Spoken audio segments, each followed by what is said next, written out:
بسم اللہ الرحمن الرحیم۔ السلام علیکم ورحمۃ اللہ وبرکاتہ۔ آبدراج چینل کی طرف سے آج میں اپنے دوستوں کو ایک ایسی دعا بتاؤں گا جو آپ کی پریشانی کو دور کر دے گی۔ تو شروع کرتے ہیں۔ بسم اللہ الرحمن الرحیم۔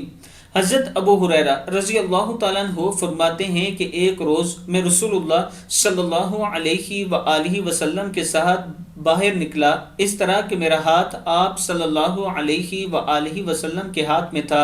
آپ صلی اللہ علیہ وآلہ وسلم کا گزر ایک ایسے شخص پر ہوا جو بہت شکستہ حال اور پریشان تھا۔ آپ صلی اللہ علیہ وآلہ وسلم نے فرمایا کہ تمہارا یہ حال کیسے ہوا؟ اس شخص نے عرض کی، بیماری اور تنگ دستی نے میرا یہ حال کر دیا۔ آپ صلی اللہ علیہ وآلہ وسلم نے فرمایا کہ میں تمہیں چند کلمات بتاتا ہوں، وہ پڑھو گے تو تمہاری بیماری اور تنگ دستی دور ہوتی جائے گی۔ وہ کلمات یہ ہیں: بسم اللہ الرحمن الرحیم، توکلت علی الحی الذی لا یموت، الحمد للہ الذی لم یتخذ ولدا ولم یکن لہ شریک فی الملک ولم یکن لہ ولی من الذل وکبرہ تکبیرا۔ اس کے کچھ عرصے کے بعد آپ صلی اللہ علیہ وآلہ وسلم اس طرف تشریف لے گئے تو اس کو اچھے حال میں پایا۔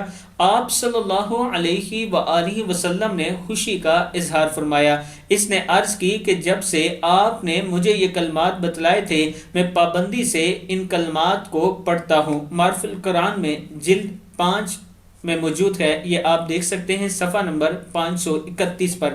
میں اپنے دوستوں سے گزارش کروں گا کہ اس دعا کو آپ یاد کر لیں اور صبح و شام ضرور پڑھا کریں۔ دعا کیا ہے پھر سن لیں۔ توکلت علی الحی الذی لا یموت، الحمد للہ الذی لم یتخذ ولدا ولم یکن لہ شریک فی الملک ولم یکن لہ ولی من الذل وکبرہ تکبیرا۔ صدق اللہ العظیم۔ اس ویڈیو کو آپ دوستوں نے آگے ضرور شیئر کرنا ہے اور اس پر عمل بھی کرنا ہے۔ السلام علیکم ورحمۃ اللہ وبرکاتہ۔